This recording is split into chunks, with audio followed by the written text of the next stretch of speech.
Hi there, everyone. Adam Benigni here in Southern California, Marina Del Rey, on just a beautiful 80-degree day. I think our money is that's a sea lion that's chiming in a little loudly here. But a beautiful spot. We are outside of the Ritz-Carlton Hotel here. And the reason for that is this is NBC headquarters ahead of the season opener Thursday night, Bills and Rams, SoFi Stadium. So a day before the game here, we spent some time with the NBC Sunday Night Football crew, a change in the booth. Mike Tirico taking over for Al Michaels next to Chris Collinsworth to call this thing. Melissa Stark taking over for Michelle Tafoya on the sidelines. A lot of changes in terms of the NBC team, but we talked to several members, including Mike, Melissa, Chris Sims as well, Tony Dungy, the Hall of Fame coach, studio analyst for Football Night in America. So much opinion, so much a hype surrounding this game, and understandably so, with the Bills set to take on the defending Super Bowl champion and the LA Rams in prime time to kick off the season Thursday night at SoFi Stadium. Here are some extended cuts of our interviews with the NBC team.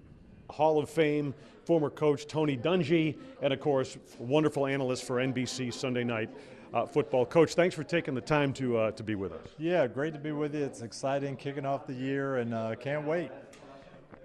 When you all know the opponents, obviously, everyone could kind of pencil in Buffalo, LA as the kickoff, the Thursday night primetime opener for the season, and with good reason. How do you see this matchup?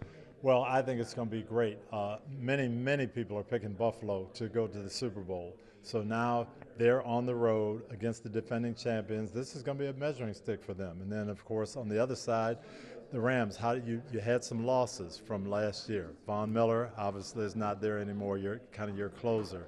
Odell Beckham, who made a ton of big plays, and we know about Cooper Kupp, but Beckham was that number 2 man. How are they going to replace him? Do you have a Super Bowl hangover? Those are the questions we have to answer from the Rams. But I think if I'm Sean McVay, I want this type of test early on so my guys know, hey, we've got to be ready coming out of the gate. You mentioned a lot of people picking. They are really a prohibitive Buffalo, a Super Bowl favorite at this point. Do you see them that way? Well, I think so, and I think the logic that people are using is, hey, they've been close the last couple of years. They've gone to Kansas City and haven't quite won. But maybe the division isn't going to be as good. Maybe New England takes a step back. Maybe that has Buffalo winning 1 or 2 more games and get that home field advantage. So I think that's one of the reasons why people feel like they're definitely going to win the division. Kansas City may not win their division. The other divisions, the South and the North, hey, is Cincinnati, are they going to do it again? Is Baltimore going to come back? That division is going to be tight. Maybe that winner only wins 10 or 11 games. So I think people are saying, I think Buffalo has the best shot to be a 12 or 13 win team, and that could catapult them. And as you had described it, an absolutely stacked AFC. I mean, I'm thinking back, I've covered the team for a long time, and obviously your career. I'm trying to think of a time when the AFC was as competitive and as stacked as it is right now. Really, if you tried to say who's going to win this thing and who's going to represent the AFC in the Super Bowl, you've got 4 teams in the West that all have a reason that you could get behind them. You've got Buffalo. You can never count New England out. Cincinnati. I think Pittsburgh's going to be better. Baltimore had a lot of injuries last year. Indianapolis, where I was for 7 years, they feel like they've got Matt Ryan now, and that can lift them. Tennessee had a great year last year. So you've got about 8 teams, and you think, well, who's going to be this year's Cincinnati? Who's going to be the team that nobody sees coming? We don't know, but yeah, there's probably 10 teams that you could make a case for. So let's talk about Buffalo a little bit. It centers around Josh Allen, and justifiably so. You look at the way he's developed, inaccurate coming out of college into what he's become as one of the premier quarterbacks in the league. His performance in that divisional playoff loss to the Kansas City Chiefs, just epic. Where does he rank among NFL quarterbacks, and what's your take on this year's edition of the offense for Buffalo? It's funny, I was on social media going back and forth with some fans and thinking, if you had a draft right now of every player in the NFL, who are you taking first? And there would be a lot of people that would take Josh Allen because of his age and his size and what he did. Are you going to take Patrick Mahomes? Yeah, he's got a track record. Justin Herbert. But Josh Allen is one of the top 5 quarterbacks in the league right now. He's only going to get better. They put a dynamic offense around him. What I want to see is Ken Dorsey and how, he's got big shoes to fill, taking over from Brian Daboll, how he's going to call the games. But I think the fact that he was Josh's quarterback coach and they've got that intimacy, I think that's really going to help. Going back to the loss in Kansas City, ultimately it was the defense that failed them in that game. And you can talk about 13 seconds, but you can talk about the shootout nature, everything that went on. And they had tried to upgrade the pass rush prior to that. Then they go out and add Von Miller in the offseason, a big signing. How much of a difference, given all of your expertise and history, how much of a difference does a player like that make for a defense like Buffalo's? And to what extent can he still bring it at 33 years old? Well, if he can bring it in those critical situations, that's what they need. I love this signing because to me, I think the Bills said, we know we're going to be a good team. We know we're going to be in big games. We're going to face top-level quarterbacks in games we have to win. How do you defend that? You can load up, you can get 20 secondary guys, and it doesn't matter the way the game is played now. You've got to get that heat on the passer at the right time. So you take Von Miller in the fourth quarter, just like he was in the Super Bowl. One pass rush, one play, one deflected ball at the right time can get you to a Super Bowl. So I love it. To me, we had Dwight Freeney and Robert Mathis in those situations. When we got the lead, we felt really good that we were going to close it out, and I think Von helps the Bills in that area. All right, so last question here, and I know this is tough. I mean, we've all tried to predict openers through the years, and I'll speak for myself more often than not. I've been wrong because there's so many unknowns, and teams are getting to know themselves as much as they are each other. So a lot of X factors, but I think we know a lot of what each of these teams brings to the table. How do you see this thing going Thursday night? I really think the key is going to be who runs the ball well. I think Buffalo has a dynamic offense, but you're playing against Aaron Donald and some good pass rushers. You can't just rely on, hey, we're going to throw the ball and let Josh Allen win the game. You've got to make Aaron Donald at least think that the run is coming. I've got to defend the whole thing. On the other side of the coin, people look at Matthew Stafford and Cooper Kupp, and yes, the Rams do throw the ball, but they set you up with the run. If Buffalo can stop the run and make them one-dimensional, I think with Miller and those guys, they will get after Matthew Stafford. So to me, I'm going to be curious in the first half who runs the ball better. Not who runs it more, but who runs it more effectively. Right, Coach, we appreciate your time. Hopefully you can join us again this year on Sports Talk Live. Buffalo, we loved having you on. I've always enjoyed it. Look forward to being with the Bills Mafia, and hopefully we have a great year. I would look forward to the coverage on Thursday night. Tony Dungy, Hall of Fame coach. All right, here in Los Angeles, ahead of Bills-Rams with Melissa Stark. You've seen her through the years covering sports. You've seen her on the Today Show, but has joined NBC now Sunday Night Football, taking over for Michelle Tafoya on the sidelines. Congratulations, and how excited are you for this opportunity and for Thursday night? Yes, so coming back to the sidelines, we were just talking about it, did it years ago, about 20 years ago. I don't want to make myself sound really old, but Monday Night Football in the early 2000s, and that was great to work with Al Michaels and John Madden, and I stepped away to start a family. I stepped away when I was pregnant with my first child, and now here I am coming back 4 teenagers later to the sidelines. I always told my husband I'd be replaced by younger women throughout my career, and so it's like this is kind of surreal to be able to come back and do this, later in my career. You had talked about how sports was kind of in your DNA. Yes. That even when you were on the news side, you kind of felt it, that tug, so to speak. Yeah, so always wanted to try news. I actually thought I wanted to be, like Christiane Amanpour and go to war, territories and do stories like that. But I went to the Today Show and I quickly realized I would be reading news stories and all of a sudden, a sports story would come on and I would light up and I'd think, oh my gosh. And also as a mom, all you moms out there, breaking news was hard. It was hard to cover, because you have to schedule things for your kids and things like that. So sports, it's scheduled, it's perfect, it's seasonal, so it works with my lifestyle.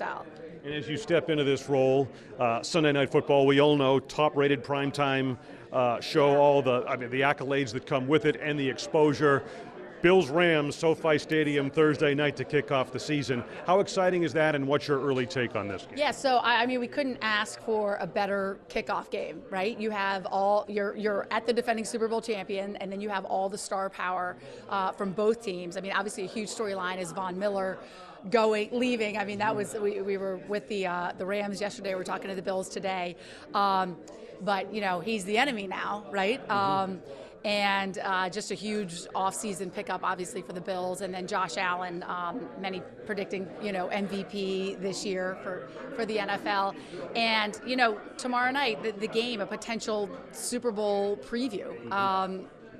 A lot of storylines, and as the sideline reporter, I love storylines, of course, right? And love talking about the stars and adding little extra stories here and there. So I can't wait. Not to steal your thunder for Thursday night's broadcast, but what are some of the things maybe from that perspective in terms of how you'll report and from the field that you're keying in on? Yeah, so just talking about the Rams, first of all, Matthew Stafford, his elbow is obviously a big situation. He says that there's no limitations, but stories like that, any injury types, you know, for me. OBJ is interesting. He'll be there, you know, for the unveiling, you know, the presentation before because of Super Bowl champs, and both teams kind of angling for him, you know, later in the season, saving a locker or whatever they might be doing. And then for the Bills, I mean, Josh Allen obviously is a huge story. I'd love to, you know, he brought up something recently where his dad used to interview him when he was, you know, in kindergarten and first grade. I mean, I love that story. So I want to find out more about that. I think his dad doesn't love to talk, so you know, kind of stays behind the scenes. But I think it's cool that he's playing his first NFL game in his home state. Sure. I mean, that's pretty unbelievable, right? I know it's 4 hours away from here, but he said he has a whole contingent coming. There's some ties with like Kelly Stafford, Matthew's wife. Her brother, of course, is the wide receivers coach for the Bills. Just stories like that, you know, just off stories that people might not know, and just digging a little deeper, that type of thing. So I'm sure you watched the Bills and Chiefs in the divisional playoffs just like everyone else did, in 13 seconds, and the way that game ended and the rules change that followed. Yes. What is your take on Allen's performance in that game, how that all went down, and everyone seems to think Buffalo is maybe a prohibitive Super Bowl favorite. Do you see it that way? Yeah, so, I mean, you know, he's such a tough guy, right? And there's nothing he can't do. And when you talk to the Rams, you know, they recognize that like this is a guy, you know, that can do it all. He's got the throws, he can run. And then, yeah, I mean, why not? It's been a while since you and I talked about for Buffalo getting back there, and then obviously the playoff drought. I just think it's so exciting. I think it's so exciting that McDermott can come in, and you look at McVay too. There's parallels between these two teams. These guys, they're both going into their sixth season, and they've both, you know, turned these franchises around and made them relevant and exciting. So Buffalo and Super Bowl, why not? Is Von Miller the missing piece, right? That's a big question. So he says, right? That might be, right. That might be a storyline, you know, for this game on Thursday night. Yeah. But given athletes you've covered through the years and going back to Monday Night Football and everything, where does he kind of rank, and what do you see as potentially being his impact on this game and this season, and maybe on Buffalo as a Super Bowl? Yeah, so I think obviously Buffalo, the defense was the top last year, right? So you can only, if he feels he's the missing piece, you know, make it that much better. You know, in talking to Matthew Stafford, he would say he is one of, if not the best finishers in the game. You know, strip sacks. I mean, this guy finishes. Aaron Donald, a guy who's so incredible, and says how much he learned from a Von Miller, that Von taught him to be more vocal, to be more of a leader. So, I mean, only time will tell, obviously, but, you know, to get one of the best in the game certainly can't hurt. To predict openers is a very difficult thing. Yeah. I try and avoid that myself, so I'm not going to ask you for a prediction, but do you have any sense of what you think you might see or how this game might go Thursday? Yeah, so I think, you know, it's definitely going to be a playoff atmosphere. You know, anytime you play the defending Super Bowl champions, that's the situation. It's kickoff, the whole nation, everybody's going to be watching this game. So I think all of that is so exciting. I personally, you know, I mean, I hope it's a close game. I know you don't hope it's a close game. You know, we hope it's close and back and forth, maybe not like Chiefs-Bills. But you know, it's so interesting. I I mean, I guess I would give the edge, and I know you don't want to hear this, to the Rams, just, coming in. But again, there can be letdowns. We've seen all this, and everybody's going to be gunning for the Super Bowl champions. I think the biggest thing, when we talked to Sean McVay yesterday, we said, number one for you. And he said, number one for me is what are they going to do? How are they going to use Von Miller? So going back to Von Miller. So he doesn't know. They don't know. I mean, they're going to be prepared. So,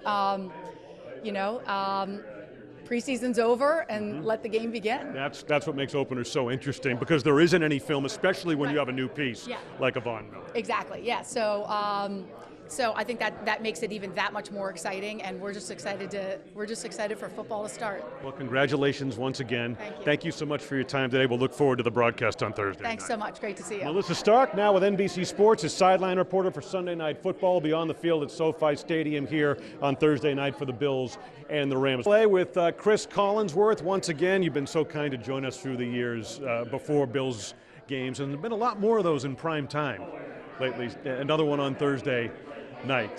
Thanks for taking the time to be with us, Chris, and what's your early take on this thing? I think everybody's excited. I feel like the Bills are under almost an unfair amount of pressure going into this season, because everybody's been, who's the Super Bowl favorite? Oh, the Buffalo Bills, right? And in the AFC, there are probably 12 teams that I would say have somewhat of a legitimate chance to make it on to the Super Bowl. Who would have picked the Cincinnati Bengals a year ago, right? And the Cincinnati Bengals come back a better team than what they were last year. So the Bills are there. They should be the dominant force in that division.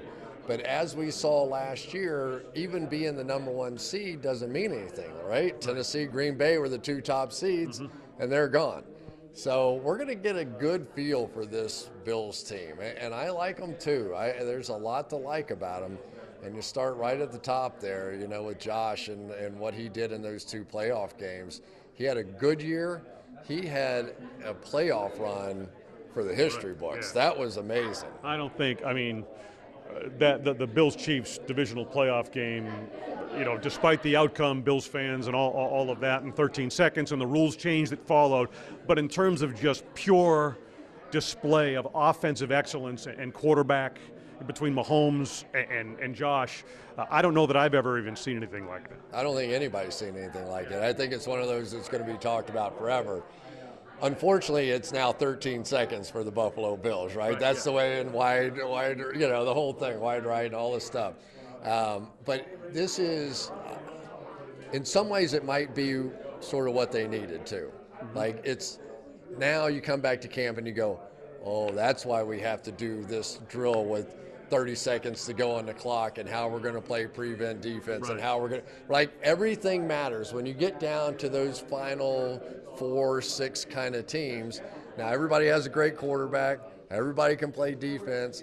Now it's just who creates the magic. And the bizarre part about it was Josh got over the hump, he created the magic, he did it, and it still didn't matter. You still didn't get to move on. So it's interesting that a Super Bowl favorite hasn't been to the Super Bowl with their quarterback yet, but they were so good in the playoffs, I think people were like, okay, I get it. I don't think we need to unearth 13 seconds again and the way they played defense in that stretch at the end of regulation.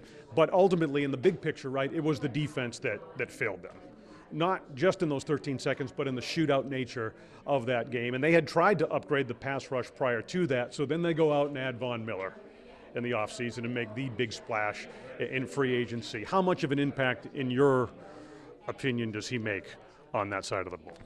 I'm going to be watching closely on Thursday night, because if he can be the Aaron Donald of that team, if he can be the guy that draws the double teams, now you start looking around and what's Boogie Basham going to do? What's Ed Oliver going to do, right? What are we going to do, Rousseau? What are those guys going to be able to do in pure one-on-one situations?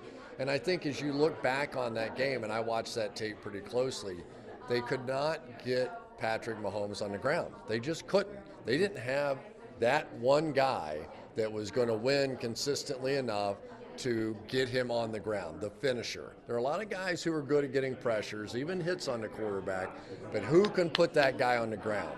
And Von Miller historically has been that guy. And if he is, and he's drawing double teams, I think that we could see, because they don't want to blitz a lot. That's not their style. They want to play those shell coverages on the back end and do all that.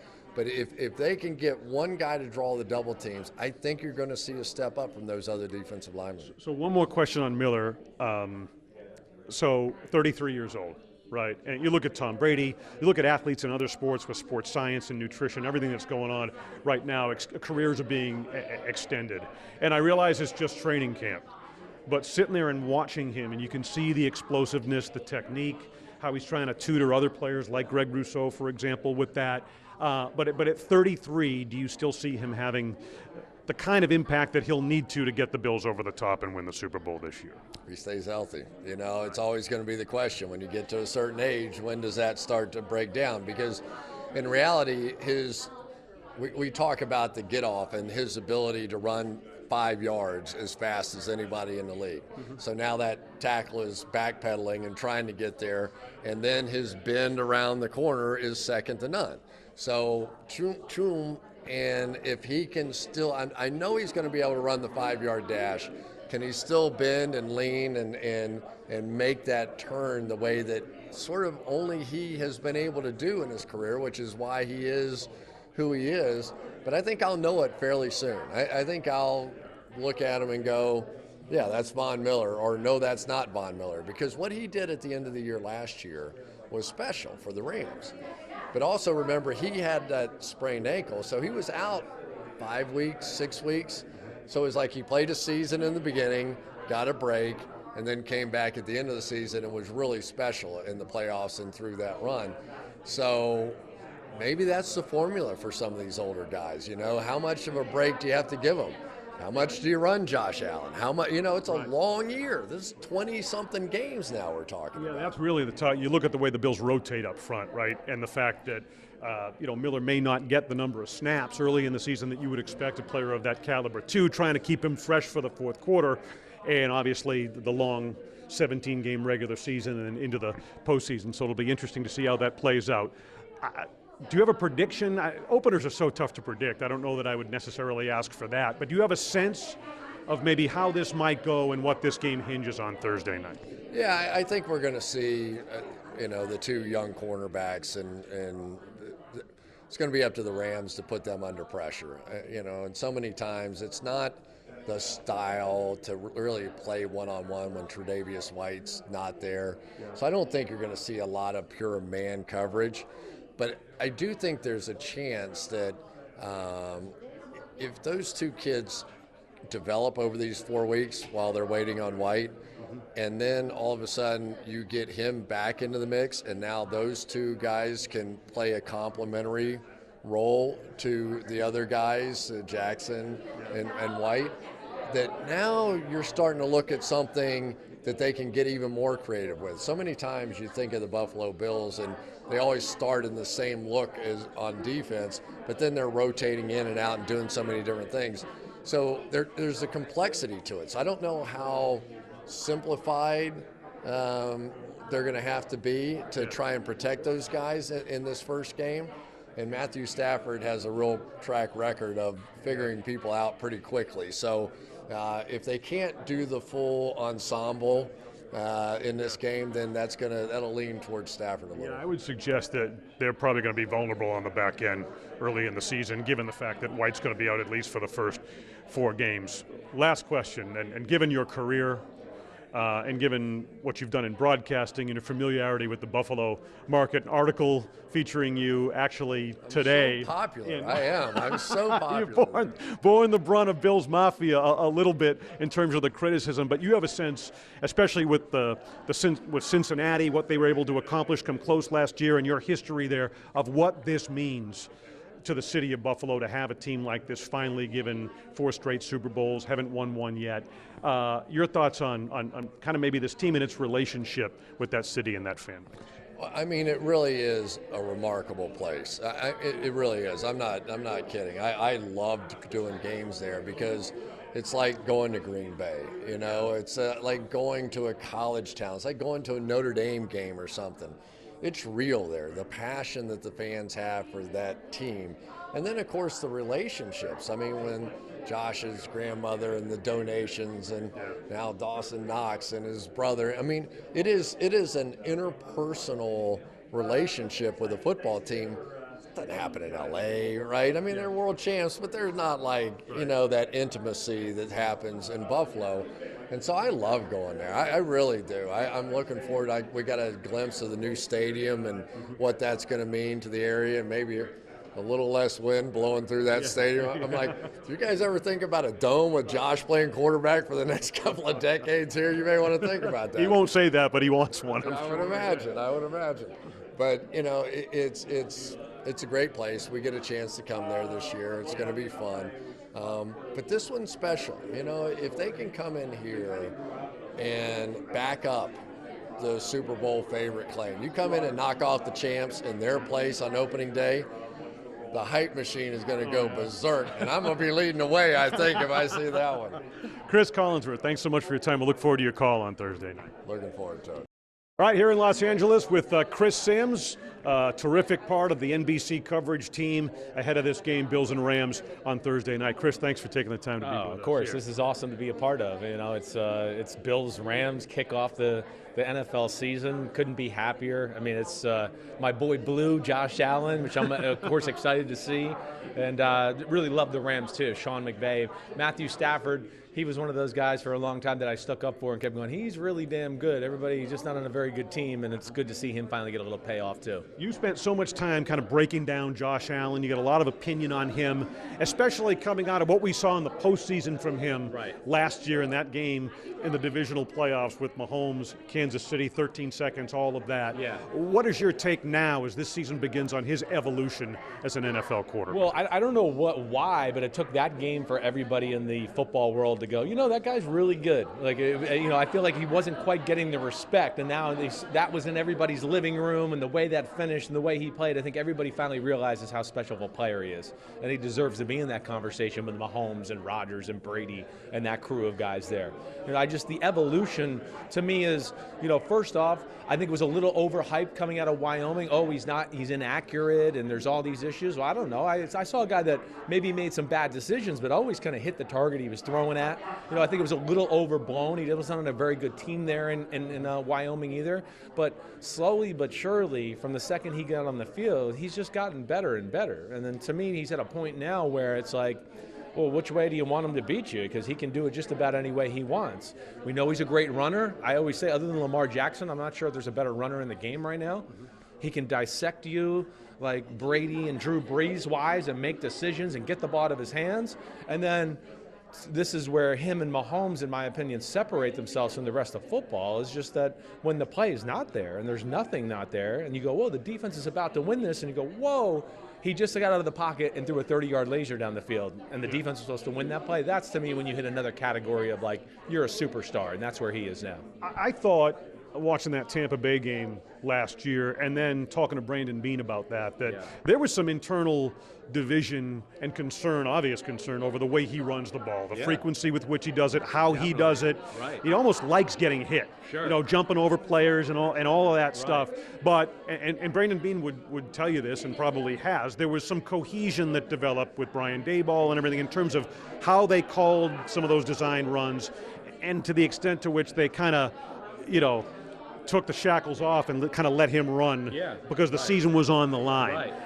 Having said that, and a new offensive coordinator in Ken Dorsey, how concerned are you about Josh Allen as a runner relative to injury? Well, I want him to be careful. I mean, there's no doubt about it. As a guy that just roots for the man, the human himself, it's dangerous. I don't care how big and freaky you are, even like Josh Allen, who's just naturally a giant man and a great athlete.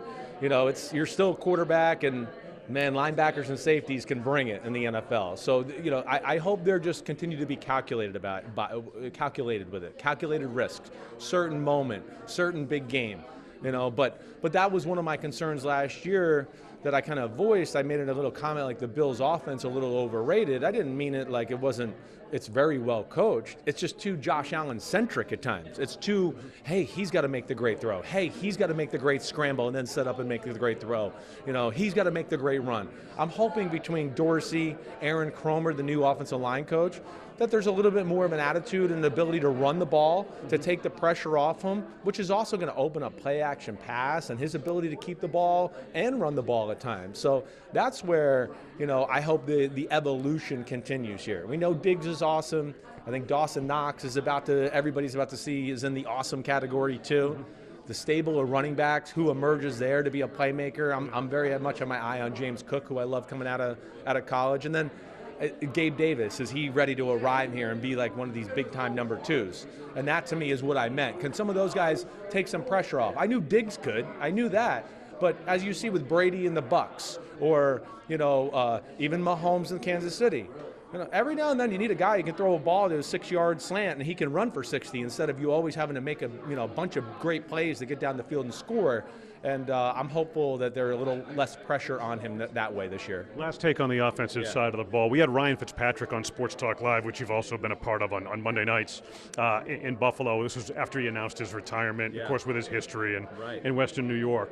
And we asked him to put his analyst cap on because everyone knew he was going into broadcasting, right? First thing he said, when you hear an accomplished NFL quarterback say this, it kind of catches it. It's not a unique take, but he's like, don't underestimate a change at offensive coordinator. Yeah. Even though that Ken Dorsey, has been his quarterback's coach and they have the established relationship. From a quarterbacking perspective, how much of a break-in period can there be, especially where Dorsey's calling plays for the first time in his career? To me, this is something I've been kind of pounding the table about since the springtime when I'm on Pro Football Talk with Florio every morning and that where I've been going. This is kind of like an under-the-radar huge story in the NFL. Daboll is not easily replaced. He's a great offensive mind, a great quarterback coach.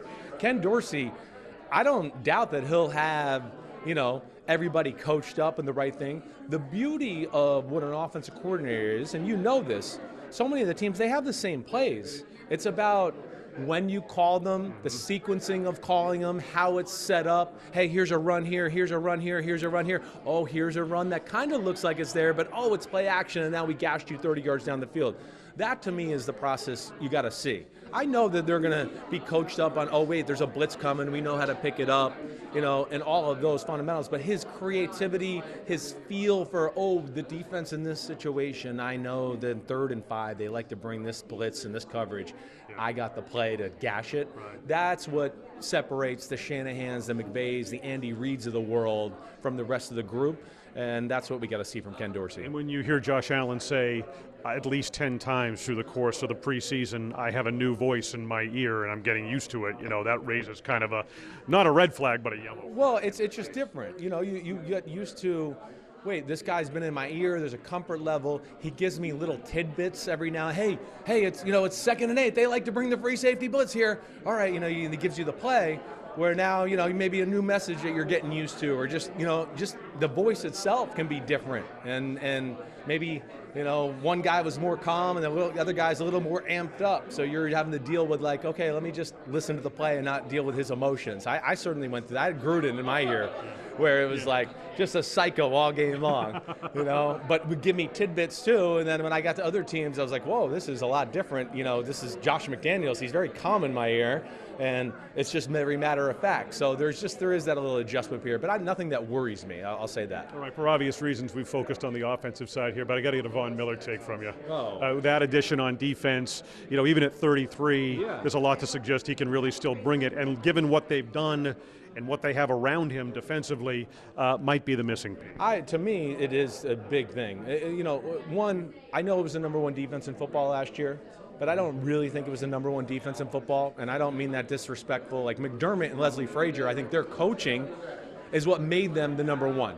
But when they had to play good teams, the Bucks, the Patriots offensive line, the Colts, good offensive line, they got pushed around. The Titans, good teams with a good quarterback and a decent offensive line. It was not a defense that looked like the #1 defense in football. They kind of feasted on the poor. I don't think that'll be the case this year. I think because of what you said, Von Miller, a guy that can close games out, sack the quarterback, more size and depth on the D-line. That's the biggest thing that jumps out to me about the Bills football team in general. You know, the Jordan Phillips, the Tim Settles of the world, Carlos Boogie Basham being a backup, Shaq Lawson. You look at the D-line and I go, there's 8 or 9 deep now. They're not going to get tired in the game and get pushed around like they used to. And I think that'll allow Leslie Frazier and McDermott to maybe be a little more creative in other areas, and then can maybe see a little different look from the defense. Rotation, when you have a guy like Miller, you can keep him fresh into the fourth right, quarter and over the long haul of a season. Right. No doubt about it. Or, hey, this is a big team that likes to run the ball. Let's make Von Miller the outside linebacker now, and now we got Boogie Basham and Rousseau at defensive end with Milano and Edwards and, you know, Jordan and Ed Oliver, and you go, whoa, now we can play big boy football too, and then we can get small and fast and rush the quarterback when we got to. And to me, that's the great defenses in football have that. Okay, so lastly, as we prepare for Thursday night, I don't know that I need a prediction, but maybe a take on how you see this game going. What does it hinge on, and to what level are you concerned about the Bills maybe being a little bit exposed on the back end with Tre'Davious White being out of there to start the season? That stinks. That does. It's definitely one of the big concerns for the game. But I think overall, I've already made my predictions for the game, so I'm not like afraid to do it. I'm picking the Bills to win the game. I think the Bills are a team on a mission. I really do. Just, you know, what I saw in the preseason from the defense, I know that the offense, even if it's not as good, is still going to be really good with Josh Allen at quarterback and Diggs and some of the weapons that we talked about. And the Rams have lost a few players. You know, of course, no Odell, no Von Miller, Troy Reeder, a middle linebacker, Sebastian Joseph Day, you know, defensive tackle. There's some guys that helped that were supporting cast players that were not maybe stars. Darius Williams in the secondary from last year who moved on to Jacksonville, to where I go, they're not exactly the same team. And I just think Buffalo, like I said, I think with the additions to the defensive line we could talk about, Cromer and the new offensive line, I think they're going to be a handful, and I'm picking them to win by a touchdown in the game. Well, your lips to the ears of Buffalo Bills Mafia. Chris Sims, thanks so much for being with us. Thanks, man. Appreciate it. Look forward to your contributions, you know, to the coverage Thursday and all season. Yep, you know it. Here we go, baby. We'll see you on Sports Talk Live during the course. I'll see you there. All right, Chris Sims of NBC. Here in Los Angeles with the man at the mic on Thursday night and all season long Sunday Night Football. Mike Tirico. Mike, thanks so much for taking the time to be with us. Of course. It's good to be back with you. We've known each other for many, many, many years, so it's good to have another football season here. Back to Syracuse University exactly. in the days. And when the Bills were perennial Super Bowl, 4 straight, didn't get one done, I suppose it's sensible to open this. Might this be the team that can get over the top and make that happen? Best chance to get there, right? I mean, the 2 close calls were legitimate close calls against the Chiefs, who've been great, right? I mean, so close last year, the NFL has changed the rules. So that gives you a sense of how darn close it was. Look, the team has almost every answer. You can never know how healthy a team's going to be. You never know how the road's going to weave through a season. But I do know this. The roster that Brandon Beane and Sean McDermott have built, the desire that the star player like a Von Miller wanted to come to Buffalo. That didn't happen. Guys didn't leave LA and say, I want to go play in Buffalo. So that tells you what's been built, what everybody thinks of what's been built on the field and atmosphere-wise, and why this team is a legit Super Bowl favorite. So it's rare you'll see a quarterback come out of college and be dubbed inaccurate or viewed that way and become as accurate as Josh Allen has, not to mention how he's evolved in terms of running the football, understanding and executing an offense, and as a leader of that organization and quite frankly in the community to an extent. Where does he rank in the hierarchy of NFL quarterbacks? Yeah, in that young group, he's right there leading that next generation of quarterbacks. And I love the point you made. He went from the wild guy, like it's cue the circus music when Josh is running around looking for something to make a play with. He's come down, he's refined that, yet kept the best qualities of it to be a unique quarterback. Because his running ability is a problem for defenses. It compromises defenses the way other quarterbacks do not, because a Lamar Jackson can run like that, a Kyler Murray can run like that. But Josh is so darn good in the pocket still that I think it takes it to another level. So he's got everything. And like you said, community, leadership within the team, This is Josh Allen's team, and that's a great thing for Buffalo, a great thing for the Bills. Look at the evolution of their offense, the emergence of Gabe Davis. Right, yep. Stephon Diggs, he speaks for himself. Isaiah McKenzie, to see him kind of rise up and what he's going to be able to do in the slot, what they might be able to do in the running game. The yellow flag is a new offensive coordinator. Yeah. How much of a concern is that on that side of the ball for you? Look, I like a guy who has a history with the quarterback. To me, that's really big. If we're bringing in somebody from somewhere who doesn't know the quarterback, I get a little concerned.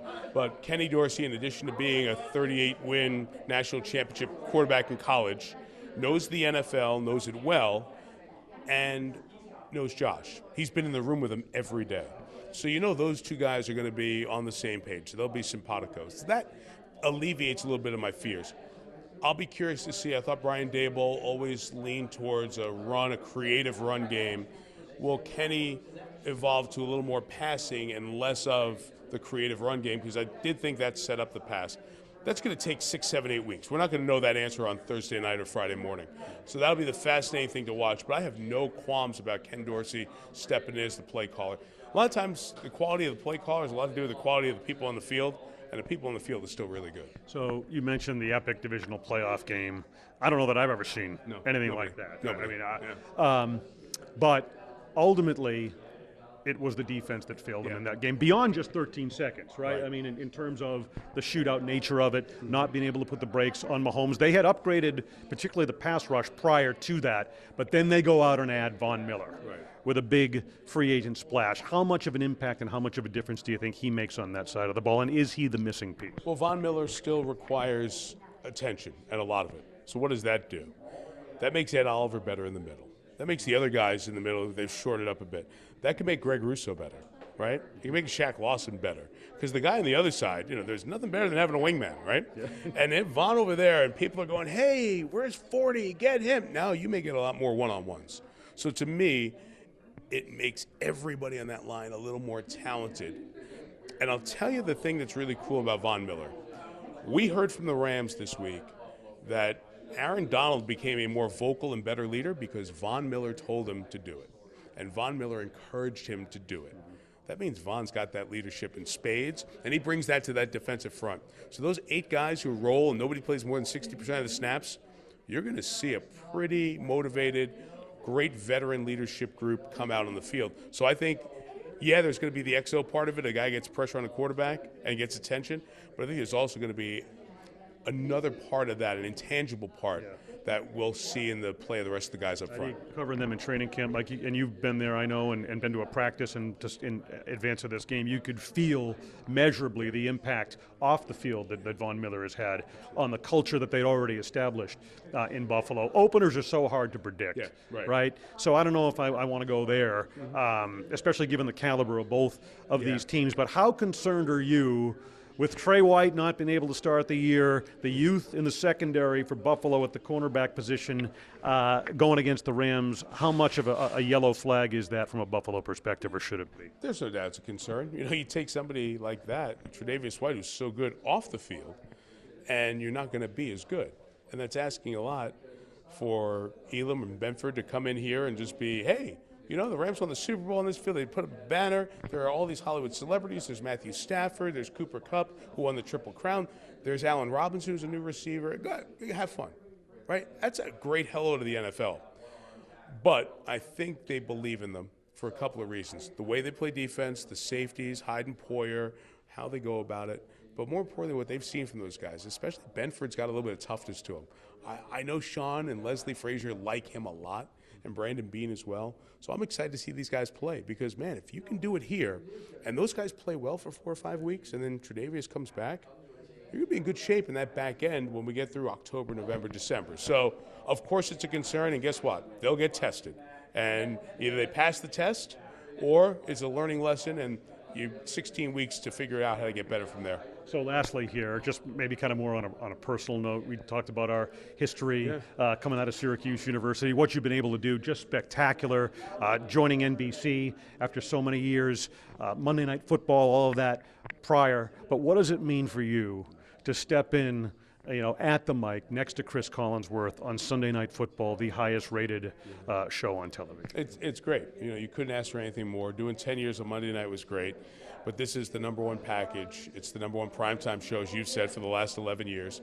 And I guess it's up to me not to screw it up, right? Because then who's the new guy? But the league gives us great games, and our people do a great job with it. You see from the Today Show through the entirety of the network, all of our great affiliates around the country. Sunday Night Football is impactful for our entire company. And to know what it means, having gone through the Olympics now as the host of the last 3 primetime Olympics, and see what these events mean to all of the NBC stations around the country and to our company, that it's a great responsibility. So to have this job and this opportunity is cool for me as a football fan who grew up watching primetime football and then calling primetime football. To have 20 weeks in a row back in that chair is just the best. All right, congratulations once again. Thanks. And we're not done with you yet. You're coming to Buffalo for that Green Bay game week 8. Hey, right. I can't wait. I've already got the forecast. I don't want to get ahead of the weather team, but look, October 30th, night before Halloween, Packers, Bills, Orchard Park, we're guaranteeing the temperature's going to be in the mid to low 30s. It's going to be breezy, and there's going to be a chance of rain mixed with snow. We always guarantee that. So make sure when you're planning your costumes, since it is the night before Halloween, and half the damn place is going to be in a costume, make sure you plan accordingly. I can't wait for that game. It could, like this one, that could be a Super Bowl preview. If the Bills have 2 Super Bowl preview feeling games on their schedule, those are the 2, this one and then on the 30th, and lucky we have them both. And I know you've said a trip to the Anchor Bar is also in that Thursday night or Friday morning, or Friday evening, I should say, that is part of the plan right now. There's nothing like getting your fingers dirty with some good wings at the Anchor Bar. Well, the people who in our crew who haven't been there, they need to come back to where the original started. Like, guys like to go to these steakhouses and all that. Let's get real. So that trip is coming up. I'm looking forward to it. I can't wait to be back up in Western New York. Thanks so much for your time, and look forward to the call on Thursday night. Happy for you, Adam, too. Great to see you, buddy. Okay. Mike Tirico, NBC will call the game. Bills-Rams Thursday night, SoFi Stadium. All right, so certainly plenty of personality, plenty of opinion, plenty of analysis and takes not only on the Buffalo Bills, but the city of Buffalo, the fan base, and everything that surrounds the beginning of this season from the NBC Sunday Night Football team. So we have a lot of coverage. It continues on all platforms here at WGRZ, WGRZ.com, WGRZ Plus, and Thursday night special coverage live from here in the Los Angeles area and SoFi Stadium on Thursday night ahead of this game on Channel 2 News. Then a special edition of Sports Talk Live Buffalo with Vic Carucci as well comes your way at 6:30 on Thursday night. Football Night in America at 7 o'clock, leading you all the way to kickoff between the Bills and the Rams. 8:20 here on Channel 2 and NBC. And then extended post-game coverage in our newscast after that. All of the press conferences, opinion analysis. Vic Carucci will join us as well. Reaction from the Bills locker room. Everything before, during, and after the season opener, Bills and Rams from here in Southern California, right here on Channel 2 and NBC. For now, we thank you for watching. And Adam Benigni from Marina Del Rey, Channel 2 Sports.